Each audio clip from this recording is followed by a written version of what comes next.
Hello, everyone. My name is Ian from the Percussion Collective, and welcome. Thank you so much for joining us for our first Composer Spotlight this weekend. Hello, everyone. My name is Ian from the Percussion Collective. Sorry, I had to turn off my YouTube because I was getting two of myself. Sorry about that. We're playing Steve Reich pieces already, and we haven't even started. That's right. Today, we're holding a masterclass with Alejandro Viñao and Robert van Sice. And tomorrow at 2 p.m. Eastern, we're going to have a question and answer session with Mr. Viñao and a few other members of the collective. But to get us started today, let me introduce our two guests. So first we have Alejandro Viñao, who is a wonderful composer whose percussion works over the last few decades have redefined what is possible technically on our instruments, have drastically expanded the repertoire, and we really owe so much to him. Thank you so much for being here. Thank you. And we have Bob van Sice, who is an incredible percussionist and teacher. He's my former teacher, and him and Alejandro have been friends for years now and have worked together on many of Alejandro's works. And we thought it would be great to put them together to talk about his music. So maybe just to get started, would you two just tell us a little bit about how you met? What was the first thing that you guys did together? Bob. Okay, I think even before we start to talk about Alejandro and I's relationship, I think it's important to say that this is a time when so many people are helping other people. That's the whole reason we're trying to do this over this 3 weeks. We're not exactly scientists who are able to share research on vaccines and get us to a cure to all this faster, but at least we're percussionists who love our art form and are trying to take it forward, and a very small way of trying to do something that would help in that endeavor. I am so sorry that we're not just on our plane ride back from Europe, where we were supposed to be for the last 10 days, was in the Percussion Collective's first tour to Europe. And that's had to be postponed because of these extraordinary circumstances. But to everybody there who was so kind and so supportive and so excited about having us as much as we were excited about coming there, we're on our way back. That will happen in March of 2021, and we can't wait to come share these great pieces. This whole week is the only way that this 3-week project that we're doing, in fact, on social media with the Percussion Collective, is our way of trying to share those 3 fabulous pieces that we were bringing on that concert tour with all of our colleagues, in hopes that you will embrace them and love them as we have, and hopefully we'll play them and insert all of these pieces where they belong in the repertoire. So Alejandro, I guess we can start with the fact that connections are so important in the world of music or in anything else, is that I only know Alejandro Viñao thanks to Nancy Zeltzman, who introduced me to his music because of a wonderful piece that was written for her and Sharon Leventhal called Tumblers in the late 1980s. And I only know Nancy because of Bill Mersch, who told me about her remarkable work. And I only know Bill Mersch thanks to Lee Howard Stevens, who said, you know, while you're in New York this week, go downtown and on to Chambers Street and you'll find this remarkable man down there who's commissioning all this great music. So the interconnectivity of who we are as an art form is so important. And so all those people I thank for the fact that I even know Alejandro. Alejandro, you want to talk about the first phone call? Well, I remember you gave me a phone call, I think would have been probably 1991. I was living just across the road where I'm living now, same street. And you said that, I think you mentioned that you had tumblers and you wanted me to write a marimba concerto for you.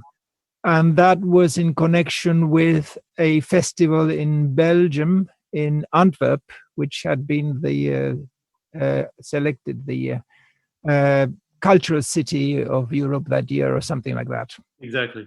And I said that we should get together to talk about it. And then you came to London for a couple of days. And I remember we went out for a meal somewhere in the West End. And we talked about how this piece could be different from tumblers, in that you wanted a more polyphonic part for the marimba. And I think you actually got one that was more polyphonic. Perhaps So all you con variation sufferers can blame a lunch in the West End for what you've had to do. Yes, and I think that's probably the hardest piece I've ever written for the marimba, perhaps the marimba concerto.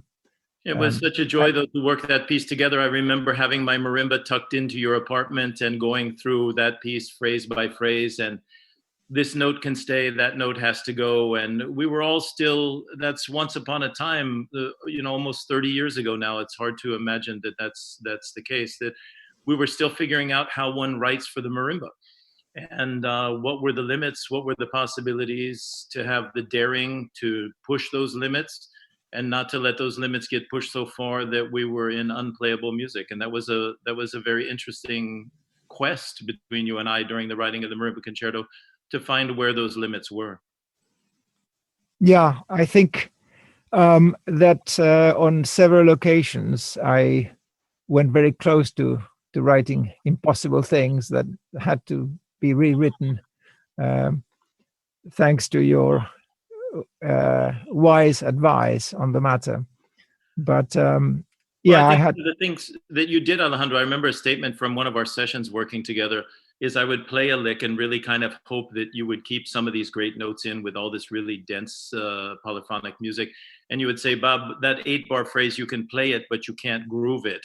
So that means some of these notes have to come out, which will allow you to not just be able to survive a phrase, but to be able to make it sing. And so I think that there were many wise decisions taken on your behalf of what would work and what were not. We were a bit overzealous at that moment in the marimba's quest to figure out what it was. And I think that marimba concerto would have truly ended up unplayable had you not been the person who chiseled out a few of the notes that did make it playable. Yeah, it's also the question of being able to sustain a performance with the required level of accuracy if you have difficulties that compound and they come one after the other relentlessly throughout the piece. So you can't have moments that are tricky, but you can't have too many of those without giving the player enough space to relax. That's one of the problems. I've learned that from my early years as a performer, although I haven't played my instrument as a guitar, but I used to play a piece that is so hard, this Segovia's transcription of the Chaconne for the guitar. And I was never very good at it, but I could play from the beginning to the end, which is already something. But I could play any section of the Chaconne beautifully. What was extremely hard was to go from the beginning of the end. I mean, it's like a 13-minute piece. And you're on your own because it's a solo piece. So to play all of the passages all the way to the end and do it properly, that's tricky. And that's incidentally one of the main problems. I think you probably will agree with the first piece that we're going to hear afterwards with can variations. The problem is that you're on your own and it's 10 or 11 minutes where you are going to encounter many difficulties along the way. And so each of them, like in the marimba concerto, perhaps on their own, can be surmounted. But then when you have the compounding effect, that's what you have to take into account. So sometimes you have to take notes, not because the passage is not playable, but because there are too many such passages in the piece. And you have to think about that too. It's not that easy. I mean, from the composer point of view, if you don't play the instrument, you don't sometimes realize that there are too many problems along the way. Ian, before we turn to our first piece and listen to this very fine performance of Con Variations, I think one of the things that I do want to say while we have Alejandro here is that with whether it's him or with James Wood or Peter Klatzo or any number of these wonderful composers that I've had a lifelong relationship with, it's a special kind of joy to play music of people who you know and people who you get to know through their music. And I think it's a very different experience to play a piece of someone who you have a close personal affinity to, and you know parts of their character, sometimes parts of their character that maybe they don't even see. And it makes it a richer experience. We all play tons of music from composers who are names on scores to us. And that's a different kind of quest. And that's also an exciting quest. It's involved with a little bit of sleuthing and a little bit of imagination of who this person is. But there's a really special thing to the personal nature of playing someone's music who you know and love. Yeah, I mean, we're just so lucky in that we're able to meet and talk to and interact with the composers of our repertoire. I mean, most instrumentalists don't get that. And so when we have the opportunity, I think it's so worth it to take advantage of it. Well, let's take advantage of all these great things he knows and hears and feels. And let's jump in and start with this wonderful Con Variations performance. Yeah, well, but before we play the first performance, I just wanted to quickly explain what it is that we've done here. So, over the last week or so, we put a call out on social media asking performers from all over the world to send us some videos of performances of some of these works that we've been talking about. We got so many great videos sent in. Thank you, everyone, for doing that. And we chose a few to kind of show a broad cross section of the work that Alejandro has put out over the last many years. So, I think the first piece that we're going to feature, Con Variations, is perhaps one of his most well-known. Many percussionists, I'm sure most of the percussionists on the stream right now, either know of this piece or have played this piece, and so we thought it was a good one to feature. Before we play part of the video, though, I would love it if you would talk a little bit about what this piece is about, what inspired you to write it, or anything at all to contextualize it. Yeah. Well, the piece is a set of 8 variations based on a theme, which is a theme of qawwali music. I mean, it's a theme, a tune I heard in a recording and a CD I had many years ago of Ali Fatah Khan, the great singer of qawwali music. This is before he recorded with Peter Gabriel, and he went into sort of more of a crossover style. This is the original style in the music of Pakistan, and this is not based on anything he sang in that CD or ever sang. It's just a counter melody that appears in one of the tracks, not a particularly significant or special one. I mean, his singing is very melismatic, so it wouldn't be suitable for a theme for a set of variations because it's already too complex. This is just a theme, a very simple thing that was an accompaniment to something he was singing. That stuck in my mind, and I had the CD there for years listening to it. And, you know, that tune stuck in my mind, and I kept thinking about it, but I never thought I would do anything with it. It was just like sometimes, you know, things get obsessive in your mind and they repeat. And until I got the commission to write Con Variations, and I thought, oh, I could use that tune and vary it in some way or other. So that's the connection with qawwali music. It's not that I'm an expert or know much about that tradition, wonderful as it is just simply that I loved that particular singer from that tradition and heard that tune. So then I picked up that tune. And that's where the connection with qawwali music ends, except perhaps in that tradition, there is no harmony, or there isn't any complex harmony. In any case, there isn't functional harmony. So the static nature of the harmony in the piece, it probably is connected to that tradition. But the 8 set of variations are not related to that tradition because the variations are, and in fact, they're not even related to the Western classical tradition in the sense that what varies in each variation is not something that varies normally in a Western classical variation. Most variations are about variations on the theme itself, melodic variations. Sometimes there are harmonic variations, and occasionally you have rhythmic variations or elements of rhythms used to vary a theme. Here, the variations are based on processes that are not your traditional processes found in Western music. For example, the one variation that we're going to be listening in some detail, which is variation 5, is a variation of, well, the variations have subtitles, some of them. This one is of speed changes. And so you can see from the subtitle that changing speeds to affect a variation on a theme is not something that is the traditional way in which you produce a variation or come up with a variation. So that idea of changing speeds relates more to the music of Conlon Nancaro, which has influenced me and of course many other composers. the last 40, 50 years, including, of course, Ligeti. So the idea in this variation is to have basically three different speeds or perceived speeds, and going from one to the other to hear the tune at different speeds, so to speak. And we'll talk more about it after we hear the precisely that specific variation. But now you're going to play an excerpt that introduces a theme and presents basically the theme and begins to vary it initially in a more conventional way, and then we come to these variations which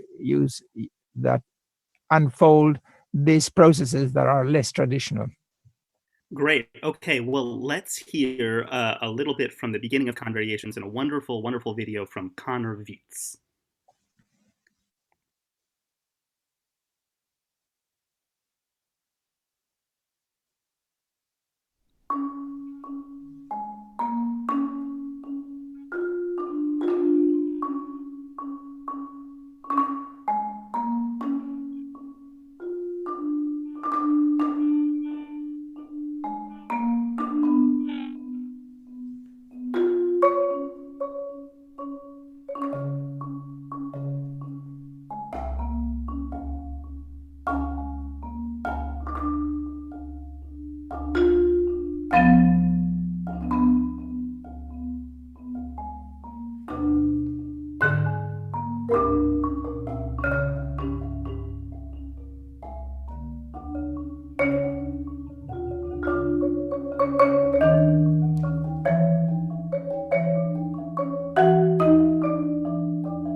Okay. So can we talk a little bit about that excerpt?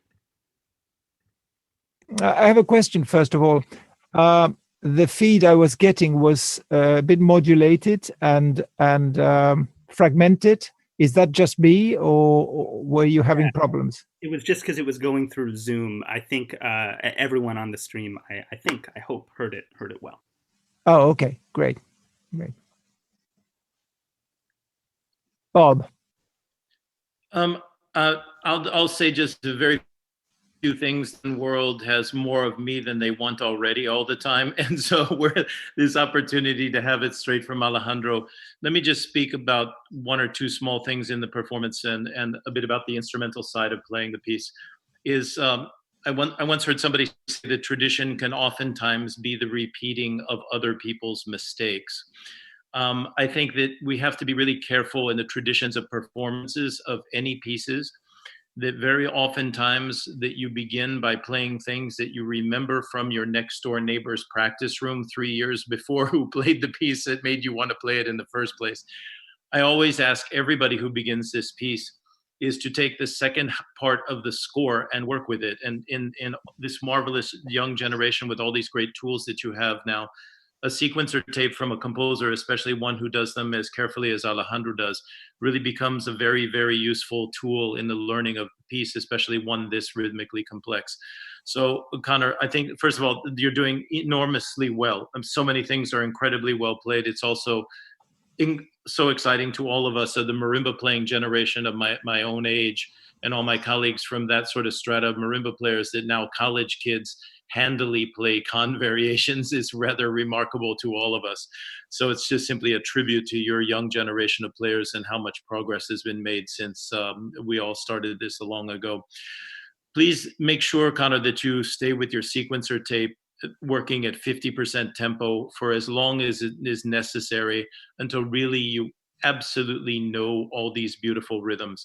It's very dangerous to begin to round off some of the rhythmic realization in this piece. And oftentimes it's just from mistakes you may have heard in the past. Your rhythmic realization is very accurate in general. Just a couple of places that you might want to return to your sequencer tape a little bit. The main point that I'd like to make just on the instrumental side, I'll be very quick, is that I believe that mallet choice informs everything about the beginning of any interpretation. I think any painter who is going to decide to paint a painting, the palette of colors that he or she gets out of their paint box is going to determine an awful lot about what this is actually going to be.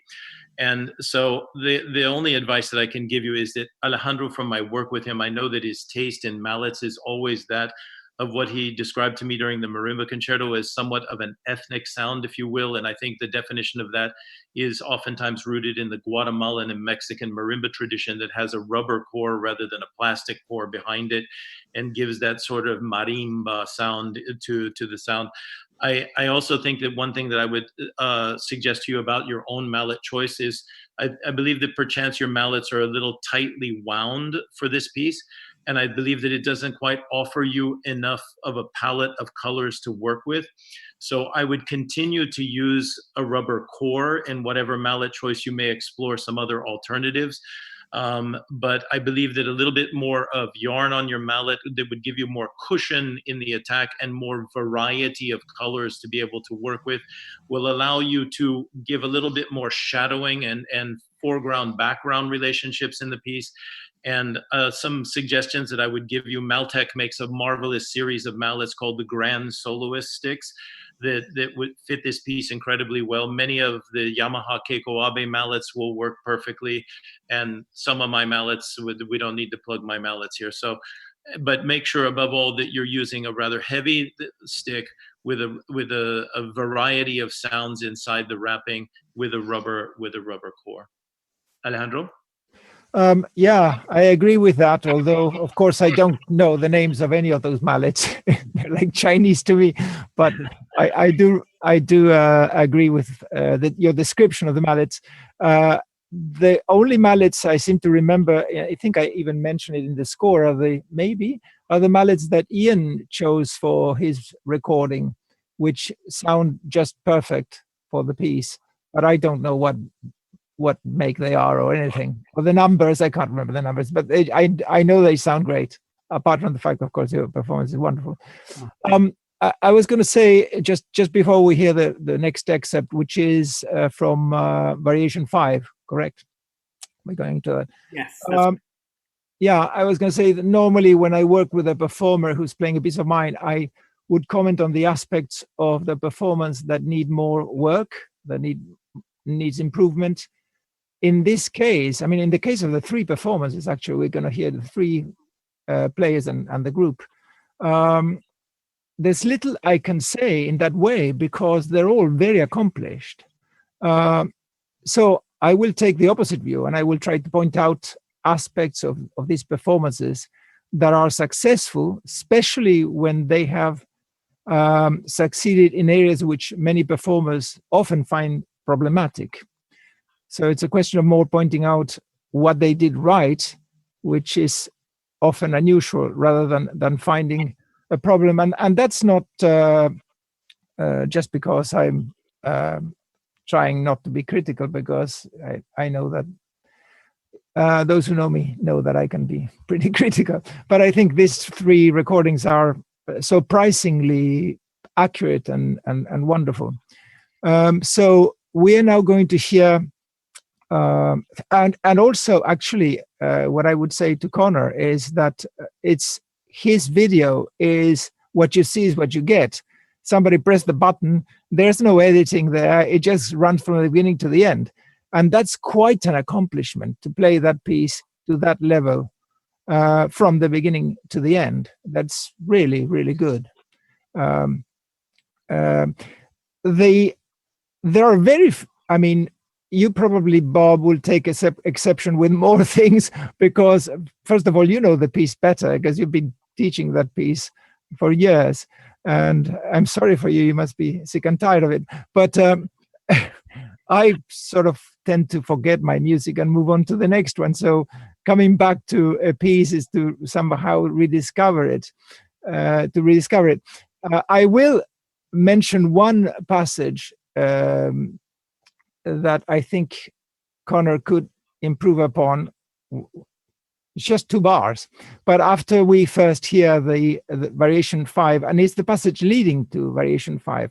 But I just want to say one thing about variation 5, that what is, I think, hard about that variation is that you have 3 speeds or pulses, those triplets, which we will see when the score is displayed, and then just simply the quavers, and then the quintuplets. And the rhythms are not, they're obviously each one suggests a different speed, but especially the triplets and quintuplets, they're not that different.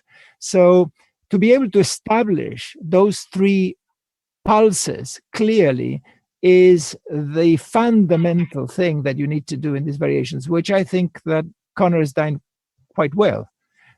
So that's something worth listening to. And only occasionally in the quintuplets towards the end of the crescendo, he sometimes speeds up a little bit, which is something that is very easy to do when you're doing a crescendo, to go a little faster. But he establishes those 3 speeds, the 3 pulses, very well, and it's worth focusing on that when we listen to the excerpt. Okay, so now we're going to hear a little bit of the variation 5. Or actually, we're going to hear that whole section of the piece.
Wow, that was a really nice version of that variation. I think I was having PTSD from some of those moments in the middle of that.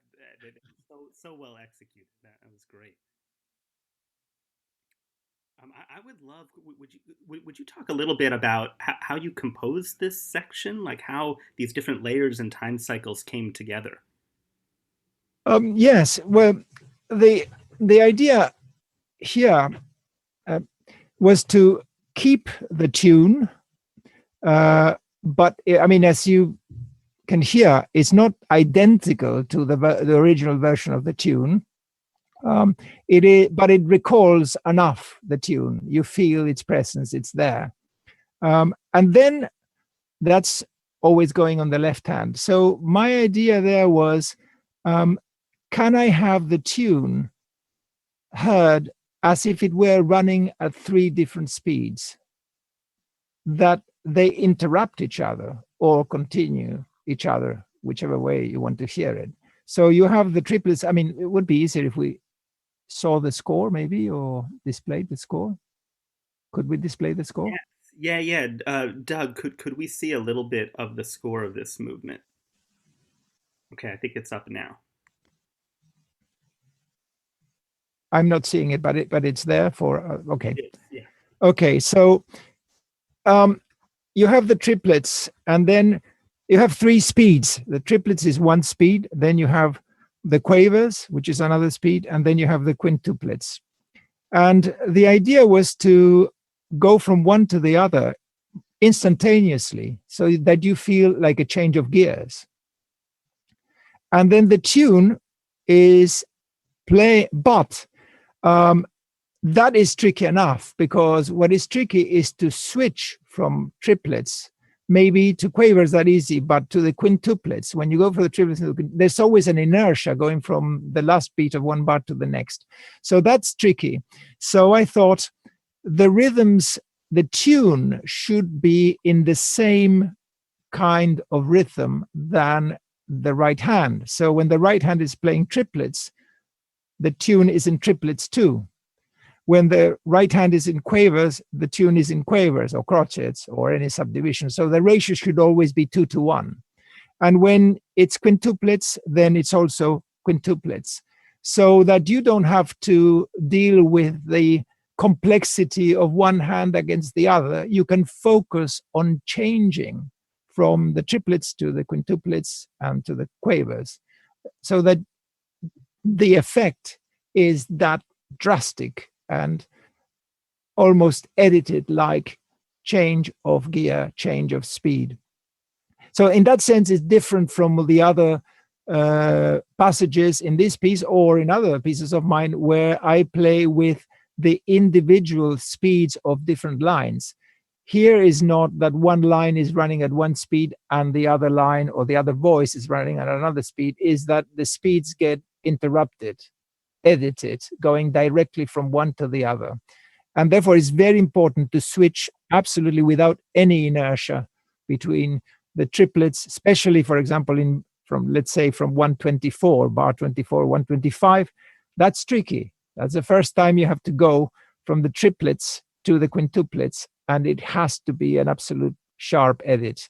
So you have to have those quintuplets in your, embedded in your, as a pulsation in your mind. The trick here, I would say, is that if your quintuplets are slightly slow, that will not harm the piece. The problem is when your quintuplets are slightly fast or uneven. So if they're slightly slow, it doesn't matter that they are slower than actual quintuplets, provided they're all equally spaced. Every note is absolutely exactly the same duration. So the pulse is established. You go from one pulse to another pulse, and it feels like you've changed gear, to the extent that if you have to think, what is the actual tempo of this movement, you're hard put to say what the tempo is, because the tempo appears to be the tempo that is suggested by the repeated notes on the right hand, and it's always changing.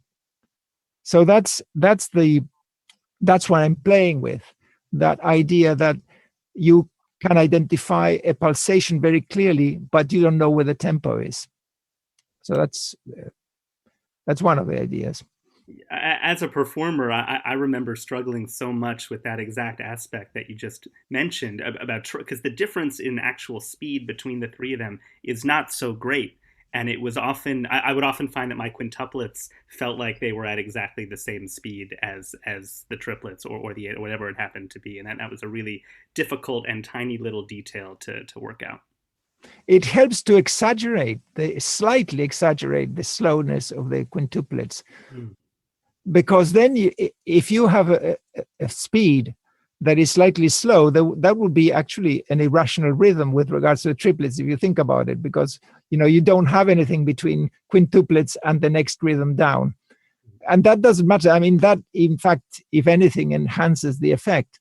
But the trick is that if you feel that your quintuplets are a little bit slow, don't try to catch up. Just make sure your right hand is always absolutely steady. Mm-hmm. That's I think is the trick, especially when you're doing a crescendo. Don't accompany the crescendo with the usual thing we do in classical music, which is a slight, perhaps, acceleration, which works if you're playing Mozart, but it doesn't work at all if you're playing this kind of music, because it works on a different principle. Yeah. Yeah, and Bob, I remember you actually teaching me another way of looking at this, another way of helping get the 3 different time cycles straight in my mind. Something that you used to talk about in our lessons was finding a different character, a different inflection for each of the 3 time cycles to, again, just separate and identify each of them in my mind. So I had my own way of playing the triplets. They felt very circular, and the 8th notes were this very martial, straight rhythm, and the quintuplets were somewhere in the middle. But I remember that as being something that really clicked for me in terms of being able to play these 3 things. Well, and I think it's for those of us on the performer side of this equation, is that oftentimes, especially the more intelligent the composer you're about to send a commission to, the more challenging some things might end up being. And when you have somebody who's got as many amazing things in his mind as Alejandro does, all of those things are extraordinary. And when we first saw the 3 lines part of the score, which I hope we'll be able to share with everybody in the appendix, where he shows the 3 lines actually all separated, I thought, this is about as cool as you can get. And my God, this is going to sound great. But we always have that one more comma, us, the performers in the whole thing, but comma, how exactly are you going to do that? Okay. As a performer, I think that every builder, whoever has a great architect that they work with, has a great plan in front of them and is sitting there thinking, yeah, that's really great, but how am I going to make that wall curve like that? And so I think that just a couple of words of advice to Connor and anybody who plays this thing is that the word independence is something that us as percussionists, I think we hear it about age 7 the first time when you start studying percussion and you're thrashing a drum set as a kid or whatever you're doing. But very few of us actually possess a very sophisticated skill at independence when we finally actually have to use them. And so, number one, I really do suggest that a student does what, or a student, a pro, whomever is going to go play this piece, does what Ian was describing, is try to have a slightly different voice or character or whatever you want to do to identify those 3 different speeds to yourself so you can jump into them. And second of all, a practice technique that I think really is highly effective is playing this variation with exaggerated different mallets in your practice room. Not mallets that you're going to use in a performance by any means, but to put a pair of just rubber mallets with no yarn on whatsoever into your right hand to play the job of the speed controller, and to put then a great big, almost bass drummy sort of sounding mallet in the one position and a more conventional mallet in the second position. Record yourself playing it and then go back and listen to these different voices on their own. And I think that's one of the greatest parts of this last 3, from all tragedy somehow seems to come good.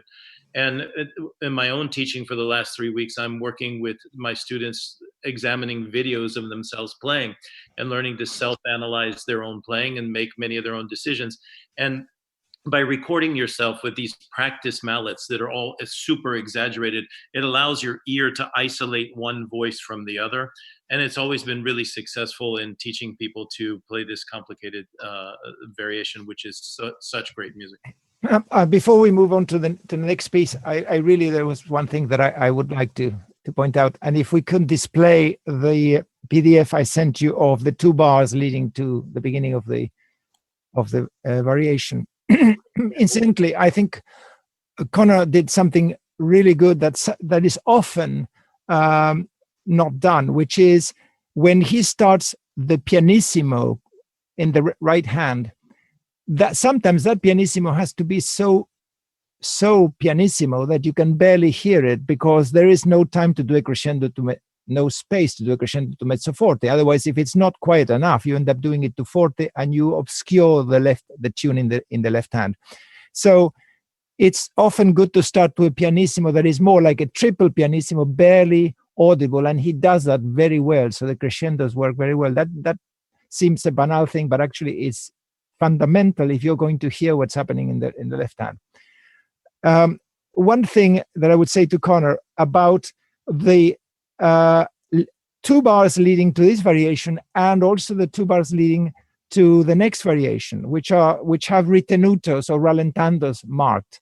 And I think that Connor exaggerates the ritenuto too much, or the rallentandos, in both cases. And that doesn't work so well. And I like to explain in this case why it doesn't work so well. Although I appreciate that in this particular case, which is bar 115 and 16, is partially the way in which they're written. Are they displayed there?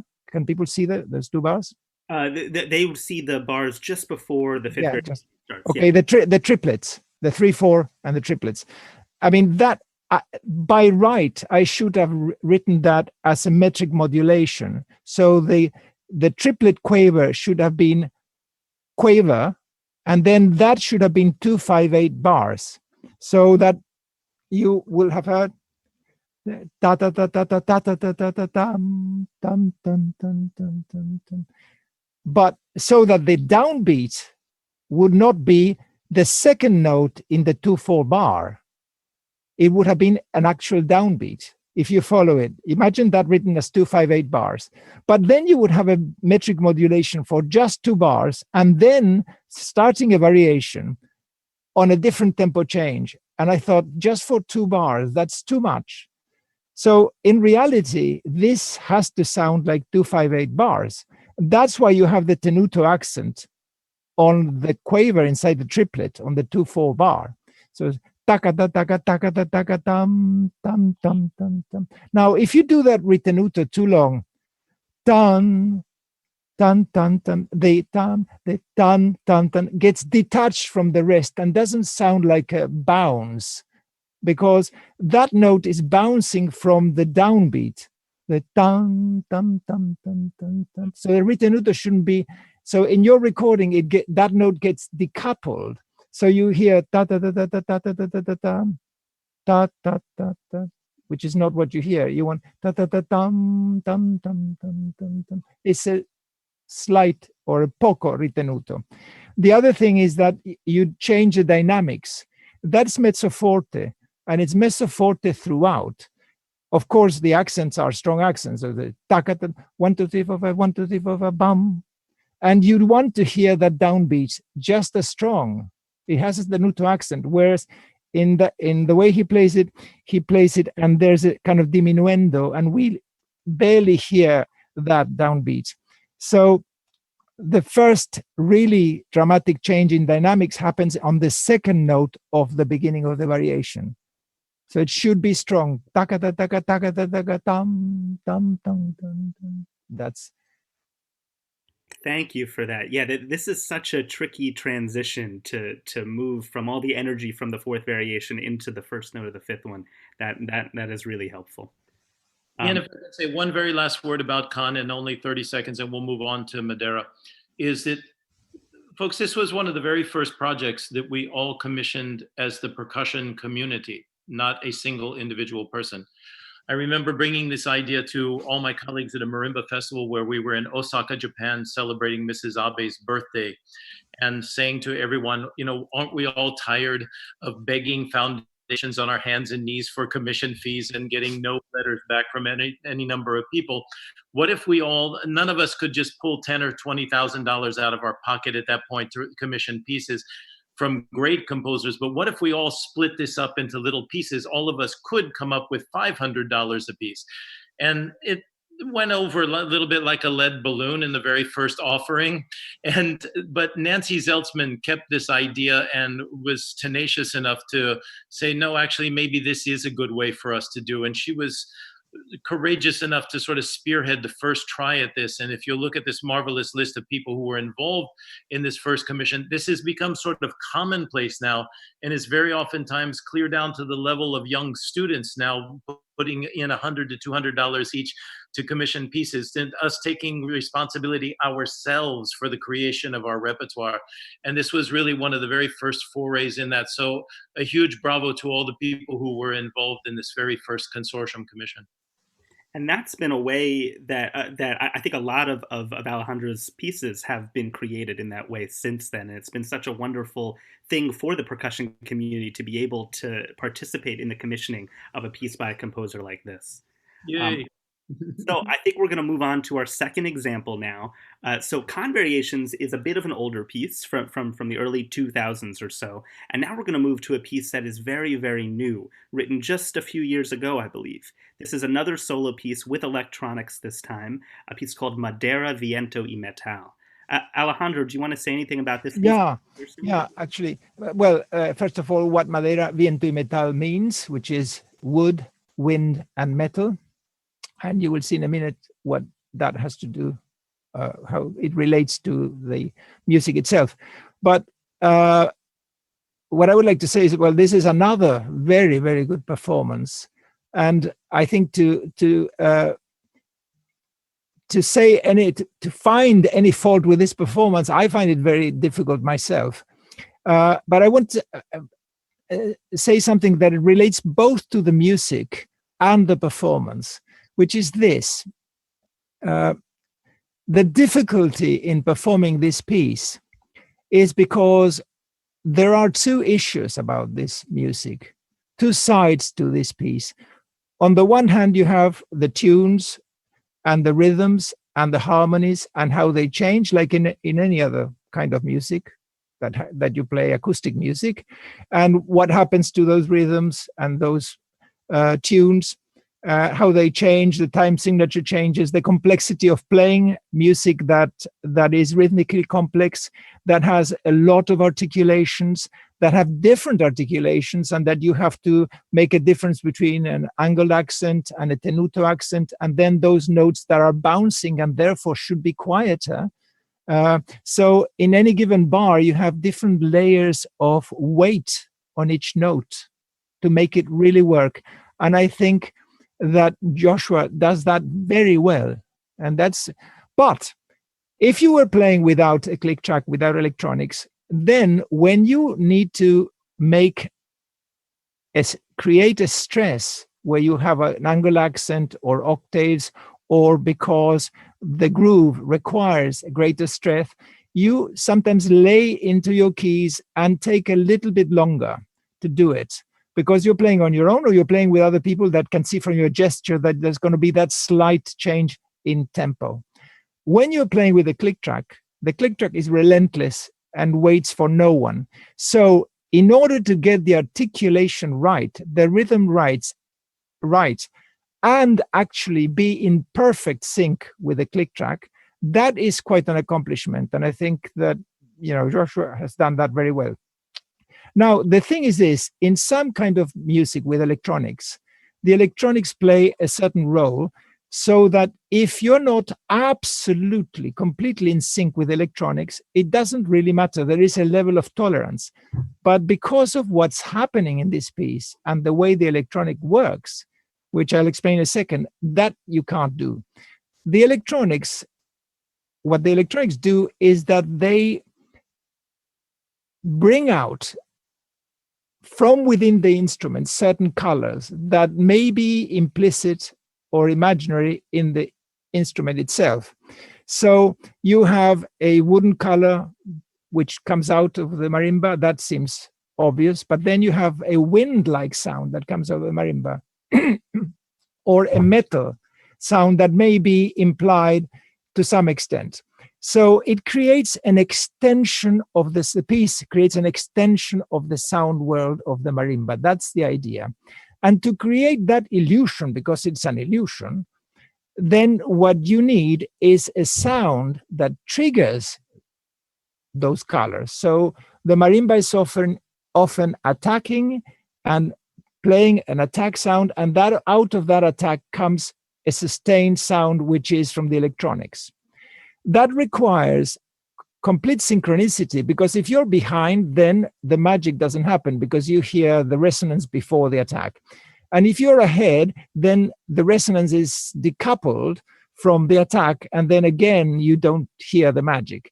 So, but of course, if you're going to be one of the two, you'd rather be ahead than behind. Of course, behind is worse. So you have to play all of that, all of those rhythms, and be bang on with this click track so that the computer seems to emerge from within your notes.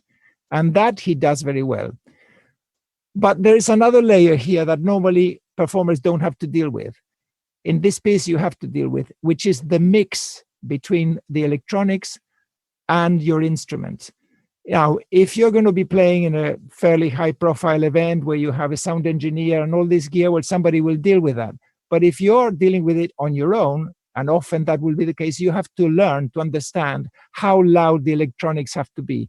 And in every single recording I've heard where I have not interfered to change it, the electronics have been too quiet, including this one. Because you think I'm the soloist, and I understand that. I would do the same. What I'm playing is more important. But in fact, what you're playing may be perhaps, you can say, more important, but what you're playing is enhanced by having the electronics louder.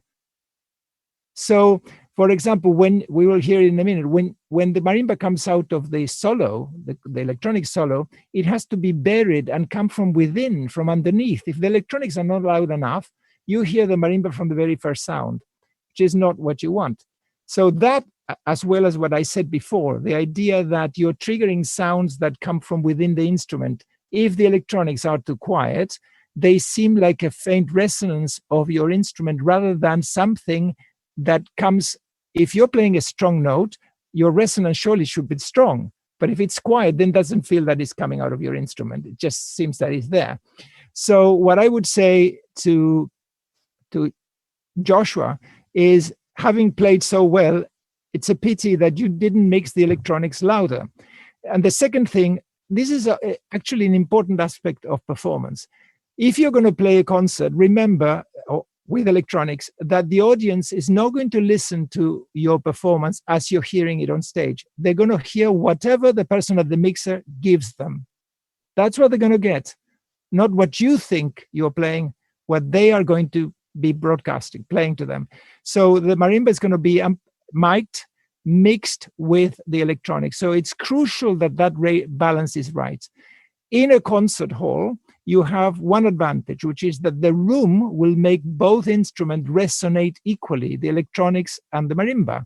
So if the concert hall is sufficiently large, then that will blend the sound, and both the electronics and the marimba will seem to come from the same acoustic space, inhabit the same acoustic space. But in a recording, you have to be careful, because, for example, in this recording, I can hear the room when I hear the marimba, but the electronics are very dry, so they don't quite blend. If you had added, if Joshua had added a little bit of reverb to both, then they would have blended much better. So that's another thing to keep in mind. And if you're going to play in a very small room, then perhaps you also need, in a concert hall, you also need to add some reverb. So that's something that it's important to realize, that you cannot leave it just to a sound engineer. You as a performer have to take control of that aspect of your performance and say, okay, this is going to be a good balance. And the recording that many people might have, video might have seen by Kyung Lee, the Big Firth recording. When they first sent me the recording, sure enough, the electronics were too quiet and there wasn't enough reverb. And I said, please bring it up by 6 dB and put some reverb. And now it sounds good. So people can use that recording as a reference in terms of what the balance between the electronics and the instrument should be, because that is a very good balance. Anyway, yeah, that's what I wanted to say. Ian, why don't we have a listen to this really good performance? Let's start there. Let's hear some music. Yeah, right. Okay, so here is an excerpt from this wonderful piece sent in by Joshua Weinfeld from somewhere in the middle of the piece.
Okay, thank you so much for that, Josh.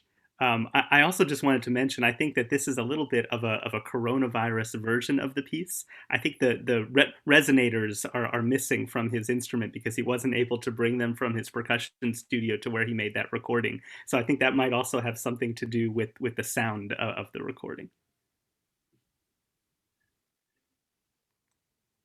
Alejandro, do you want to go first, or shall I lead in on this one for a couple secs? You go ahead. I'll start by sort of stating the obvious, is that I just simply love this piece. And I did from the very first time that I heard it, when Alejandro had first written the piece and sent it to me. And it's in fact this piece that inspired me to want to commission Stress and Flow, which is the quartet with electronics that we're supposed to be just returning from Europe from performing. And it's a piece that I hope you will all really benefit from, these wonderful videos that Alejandro was so kind to make for us this week. If you go onto all the platforms of our social media with the collective, there are these great interviews with Alejandro that are just 2-3 minute little short vignettes about each of the three movements of that marvelous piece. I think the other thing that I'm really fond of, Alejandro, with this piece is that it widens the possibility of players that farther than on variations, bird variations, the marimba concerto, and it allows people who don't have to be ultra virtuosic players to be able to experience your music. And I think that that's so oftentimes the case, that the better the composer, the more they're able to put together something really fabulous without having to have it be ultra virtuosic. For those of you who are in the marimba world, please take a peek at these. Well, they're not exactly new anymore, but these wonderful 6 etudes for marimba from Peter Klatzo, which are very much the same sort of thing. Just fantastic marimba music that Peter's given us for years in a much simpler form. Josh, the only couple of comments I would make about what I'm hearing in this first excerpt is that when you're playing Alejandro's music, you want to always think about these words that he so apropos says about his own music, of juxtaposition, interruptions, and collisions. And some of the things that I hear in here, I would just ask that you might consider stretching a little farther in your gestures of Alejandro's, which mount energy and then disperse energy. And I think that we all crescendo better than we diminuendo. And I think that when you're mounting energy in a phrase which then is then reversed and dispersed, the timing of your dispersion of the energy is not quite as well timed as the crescendoing of it maybe. And I think the other thing is to please listen to the second movement of Estudios de Frontera, and which is the most obvious form of in all these pieces of these juxtapositions and clashes of two different characters, and how you have to portray them. And the other thing is just always in this piece, look at all the fantastic contrary motion that's in the marimba writing, where you'll see all the time Alejandro's pulling the bass line down while he's pulling the soprano line up, and that fabulous tension that's contained there within.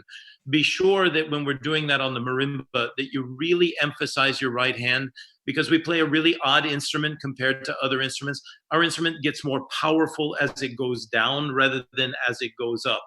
And so when those contrary motion gestures happen, be careful that it's easy that the left hand eats the right hand.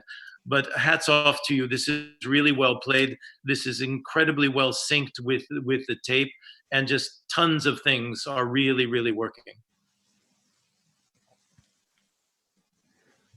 I don't have an awful lot to add. I mean, for me, it's a wonderful performance, just great.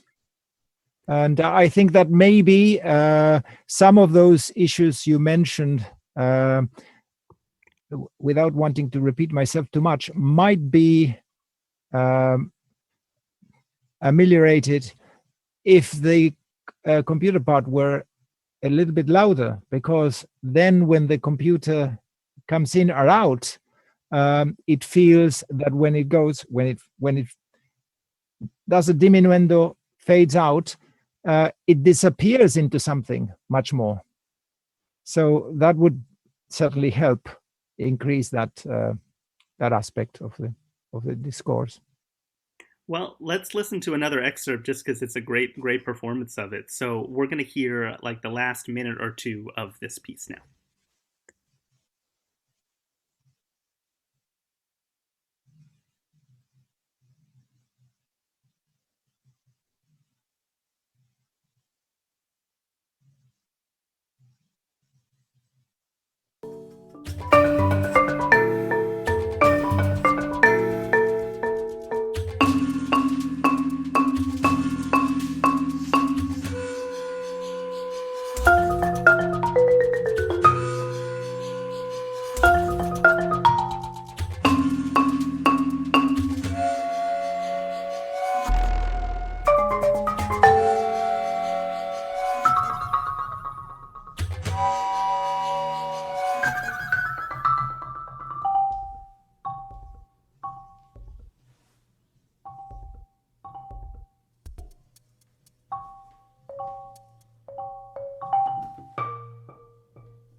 Bravo. It's really an excellent performance. Yeah. It really is. Did you guys want to say anything about that section, or do you want to move on? What I'd like to say, just for the record, is that Alejandro was never that nice to me about anything while we were working on the marimba. Joshua, you can feel really good about what's happening right now. If I could say one small thing, Ian, is to Joshua. Joshua, I'll just refer to the numeric counter in the performance. At 8 minutes and 10 seconds, you've got about a minute worth of music that goes to about 9:15 or 9:20 on the recording. Is a place that I just love in this piece. Is that all of a sudden the music gets very spatial, very quiet, little tiny bites of material bit by bit construct back into the last 1 minute to go to the finish. And I find that sometimes with Alejandro's music, people know the signatures of his language and learn to play them fairly well. So everything which is grooving, they learn to do pretty well. We all know that part about Alejandro's music. And we all know what multiple simultaneous times are all about now, and all these other kinds of intriguing phenomenon that are in his music. But there's something else that is in his personality and also in his music, and that he has a great sense of humor and a great ability with language, and loves puns and little jokes and plays on words, and he's really fun at a dinner party. Okay, so there's a moment in the end of that piece where there's this playfulness and this intrigue that may very well not even have been conceived as such while he was writing it, but really comes across as such. And I adore that moment in the piece. And just make sure that you're not only playing around with the tape in the conversation that's going on with you and the electronics, but playing around with the marimba, and above all, playing around with your audience, because it's so clever of, oh my gosh, this music just stopped and there are these big holes in it. What's going to happen? And a little bit of charm. And there's a word that we don't use anymore that kind of describes this, is it's coy. And it's intriguing because of that. And it's a place where you really want to examine how to play that. I would highly suggest that you play around with the color of your mallet a little bit to be able to make that come off. Thank you. That's wonderful. Okay, so I think we're going to move on to our last performance. This next piece we're going to feature is Water, which is the only chamber music piece that we're going to hear today. This is a sextet, also a relatively recent piece. Would you like to say anything about this piece? Yeah, I mean, I've heard, of course, the recording properly, because I have to say that my feed is not very good now. But I went to the YouTube and heard it a couple of times. I think it's an excellent performance. It really is really good. I was very impressed. It's a difficult piece to perform in many ways, because apart from the rhythmic difficulties and the multi-layering of the piece, also getting the relative amplitude of the voices right. When you have polyphony that is that thick, if the relative amplitude of the voices, if you don't get that right, even if you're playing it accurately, the music doesn't come across, because you're not hearing what is background and what is foreground. And there are lots of phrases that start at the beginning of the phrase being foreground and then become background, or the other way around, to getting all of these lines to come in and out, suggesting that the pulse is somewhere else. And to do that well actually is not that easy, and they've done it very well. I appreciate this is a studio recording, so some of the credit also has to go to the people who push faders there, but I can hear sometimes a fader bringing out a voice, and then, which actually that's the way you have to do that, and they're doing it very well. So credit to the people who recorded it as well. One comment about that, I would have had the piano slightly louder throughout, but only a touch louder, maybe just in a couple of places, which I will mention later on. But one thing I would say about the piece, about the recording, before we hear it, is that one of the great things they've done is that the initial tempo is absolutely perfect, is what it should be. That's not that hard to do because the beginning is not hard, but they keep that tempo throughout very steadily, especially towards the end. And in the end, with all of those interruptions you have, one phrase interrupting the other one, it's very hard to start rushing. And they don't do that. They hold their ground. And that's so important in this piece, as indeed it is in Can Variations, because if you start messing up with the tempo, then you are interfering with the relationships between the rhythms. And the feeling that things speed up or slow down is written in the rhythms and not in the tempo. If you change the tempo, you're interfering with that ratio. And they don't do that. They hold it throughout. And that's really good. And it's not that obvious. It's an accomplishment. So, yeah. Okay, well, so we're going to listen to the whole third movement of this performance of Water. This was sent to us by Michael Hamilton, but it features 6 members of the Colorado State Ensemble.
Wow, thank you guys so much for sending us that.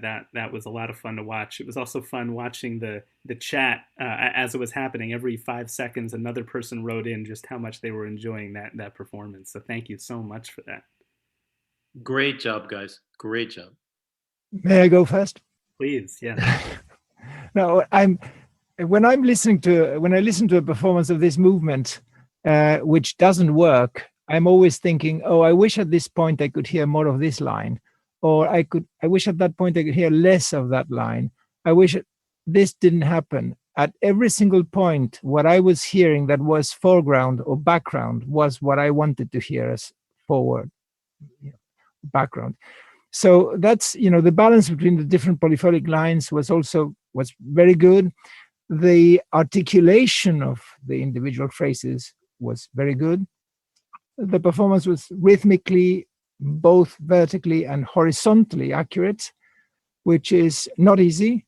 It was really very, very impressive.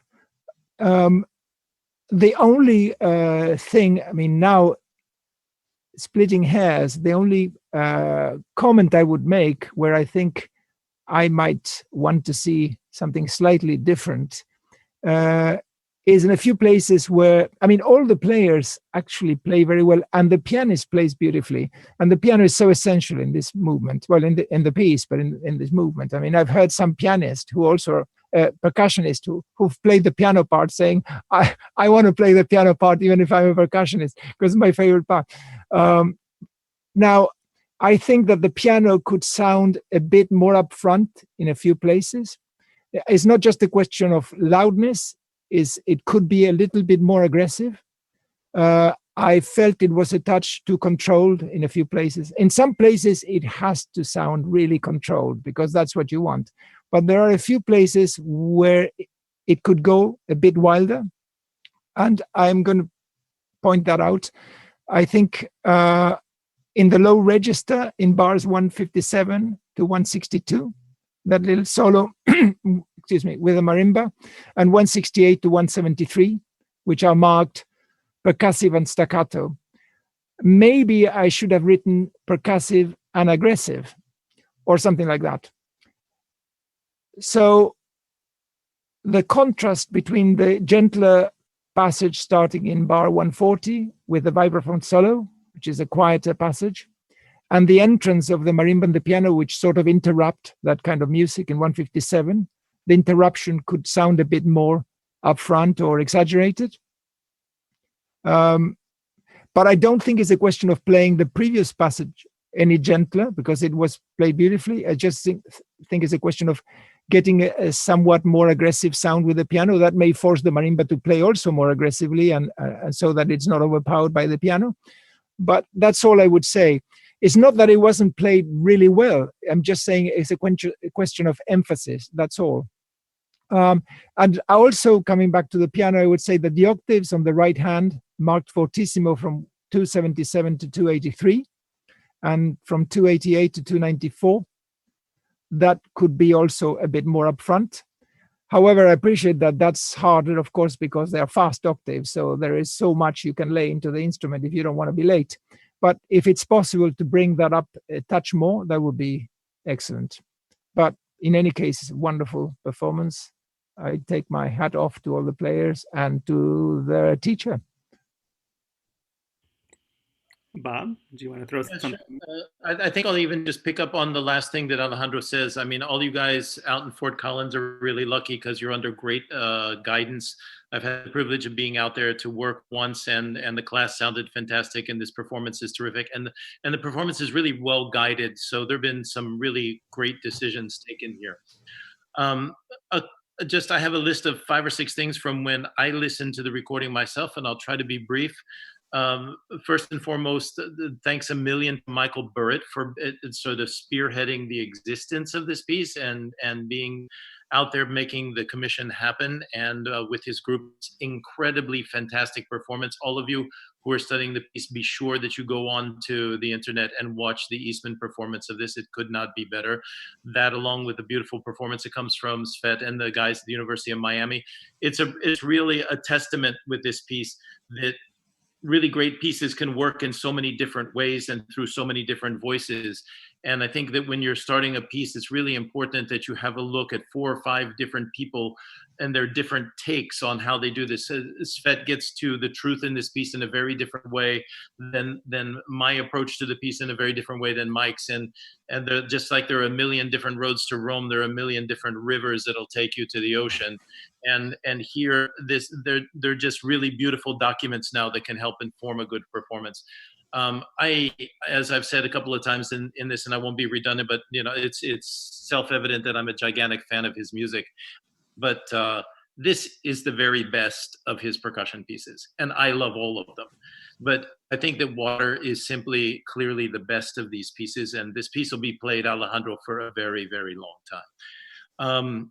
The third, Ian, I wish I could get some interaction just because of how we're set up here.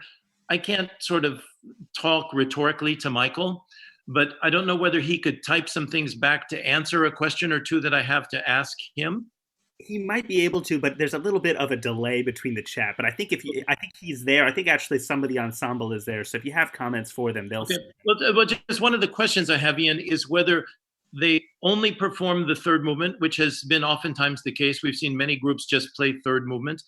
Or did they play all three movements in the piece? And I'll sort of wait for the lag time to get the answer back to that. Maybe I'll talk about a couple of other things, but that will inform some of the things that I have to say about it.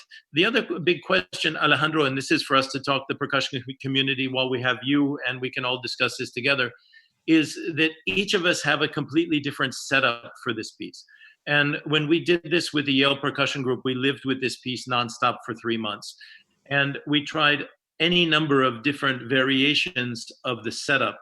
In the end, the setup that we chose to use, as you saw in the video of the performance, is we treated it very similar to the way a harpsichordist would play, playing a Bach concerto facing to the orchestra, if you will. So we put the piano in the middle of the setup without the lid, and we surrounded the piano. That this allowed us to be as physically close together as possible, and allowed one of the things that's really tricky with this piece, and that is for everyone to have eye contact the whole way through. And so Svet's got a really different way of setting it up. Mike has a different way of setting it up, as is the performance that we're seeing here coming in from Fort Collins. And I just would say to anybody who's thinking about going out to play this piece, one of the very first things you need to do is to experiment during the first 3 or 4 weeks with a few different setups to find what works best for yourself. But one of the reasons that I did not put the piano in the middle where we actually ended up with it, and was because of the lid of the piano. And in the end, this actually came from Dmitry Nilov, the pianist who played the piano part so incredibly well with Yale Percussion Group, that if we just took the lid off, then we would be able to have the piano in the middle. This really changed the whole game for us, at least for our experience, made the piece so much easier to play.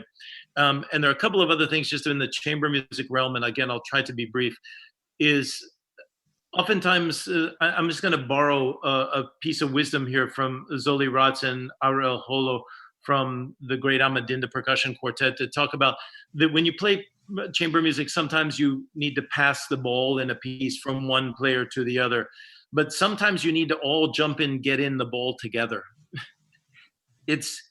And in this piece, there's so much that you have to not just only hear your own part, but you have to hear the global sound of the entire sextet and be part of it. And I think that voicing was our biggest challenge that we had when we learned the piece, Alejandro, was because of the density of the music to voice it. And I put in a number of different adjectives into the players' sort of awareness as we were rehearsing. At every moment, please know, are you playing texture? Are you playing motive? Are you playing a melody? Are you playing agitation? Are you confronting the other music? We had 6 or 7 different ways that you were using the music. And that at every moment, you had to understand your role to be able to understand how you voice something. You would bring it forward, put it in the middle of the texture, put it in the background texture, vis-a-vis what actual role you were playing at that moment. So we did an awful lot of theory class in our preparation of the piece, as much as we did just simply percussion rehearsal. And the very last thing that I want to say is that to convey the emotion of joy that is 4 minutes and 15 seconds in your performance, and above all 6 minutes and 35 seconds, that just get rid of careful. Make sure that you don't get to where you lose the quality of sound, but elation is better than happy. And there are moments that are ecstatically exciting and gorgeous in this piece. And those 2 moments, please don't be unbridled in those moments. And that's one of the reasons that I asked if you played the whole piece or only the third movement. Because if you played the whole piece, by the time you get to 6:35 and that amazing climax in the third movement, the listener really needs to be just washed with sound and joy. Because they only played the third moment. Because of the scale of the piece and the fact that by then you're almost half an hour of music into the experience for the listener. But I can't take my hat off more to you guys out in Colorado. Bravissimo. Fantastically well done performance of what is a hard and great piece. One quick question. in the recording I heard, I don't know if this was changed now that when we played it just now, because my feed, as I said, wasn't very good. But the recording I heard going to the link where I had a good sound, the piece stops 2 bars earlier, as we said yesterday, pointed that out yesterday. And it seems to me it's not a mistake, just somebody pulled the fader down and stopped it there. Can anybody tell me what might have happened there? Yeah, let's see. I think that they're listening, and we'll see if they write back to us in a second or so. But yeah, it felt like I think maybe the last measure or two was lost. The last 2 bars of the silo were missing. A little bit of drought and maybe not quite enough water to get the whole way to the. Yeah. The other thing is talking about what you said earlier about the placement of the instruments on stage, especially the piano. From my point of view, which is always the point of view of the listener, not of the player, what I would like is not what you guys would like on stage, because you want to be close to each other. I would like you not to be close to each other. I would like the piano in the center and then the instrument spread quite some distance from the piano, because when you do that, and I've heard a performance like that, and I know how difficult it is, and probably you don't want to do it the first or second or third or fifth time you play the piece, but if you're going to play it more, you're on tour, say, or whatever. When you put the instruments far away, you can hear the polyphony in an entirely different way. It's amazing. If you're in a good concert hall, it sounds so transparent.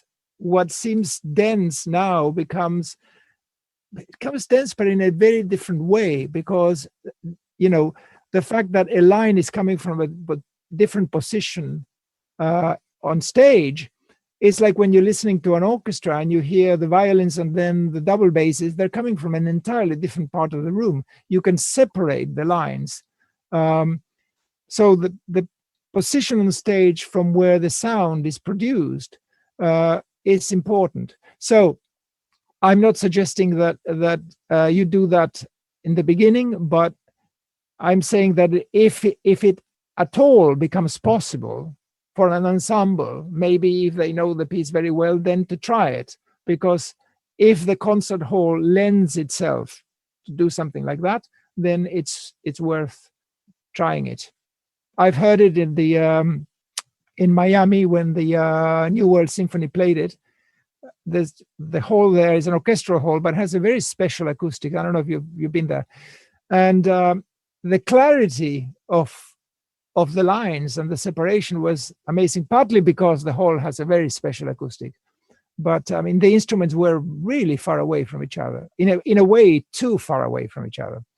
But it was interesting anyway. So we did get an answer back from them about the last 2 measures. They're saying that I think they played a little bit too quietly and they weren't actually able to pick it up on the microphones, and that's why they're missing at the very end there. Okay.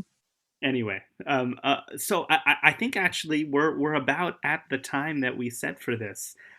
So first, I just wanted to thank the 2 of you for being with us today, for spending your time doing this. I mean, I know that I had an amazing time, and I think everyone who was watching on the stream did too. So thank you so much for sharing your expertise and spending this time with us.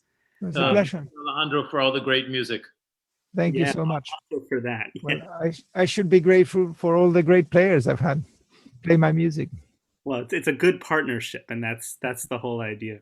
I also wanted to give a special shout out to Doug Perry, one of the other collective members who is the TPC behind the scenes here, who is making all of this happen, making it so you can see us and hear the performances. So thank you, Doug. Absolutely. Yeah. So our weekend featuring Alejandro is going to continue tomorrow. We're going to have a question and answer session with him and a few other members of the collective. We're going to address all the questions that we saw today. And also, if you have any other questions about any of his other works or anything that you've ever wanted to ask him, just write them on any of our social media, on Facebook, on Twitter, whatever it happens to be. We'll see them, we'll add them to a list, and the folks who are in the conversation tomorrow will ask them. That's at 2 p.m. Eastern. And maybe if someone else from the collective who's watching can post that link in the chat right now, it's another link to click to get that. I also wanted to say that this is the first of these composer spotlights that we're trying here, and we're going to continue them. So, as Bob mentioned, we like so many other people, we're supposed to be doing a whole bunch of shows during this time that we are, of course, all now sheltering in place at home. And one of the other pieces on that program that we were supposed to play is this beautiful piece called Seaborn, which was a collaboration between a composer named Garth Neustadter and a filmmaker named Robert van Sice. And so we're going to have the two of them with us next Saturday, that's April 11th, talking about that collaboration, how they work together in a really interesting way to create that beautiful piece. So stay tuned to our social media to find out more about that. And we hope that we'll see you next week. We'll hope to see you tomorrow and then next week. So thank you all again so much for being here, and see you soon. Thanks all. Bye-bye. Bye-bye.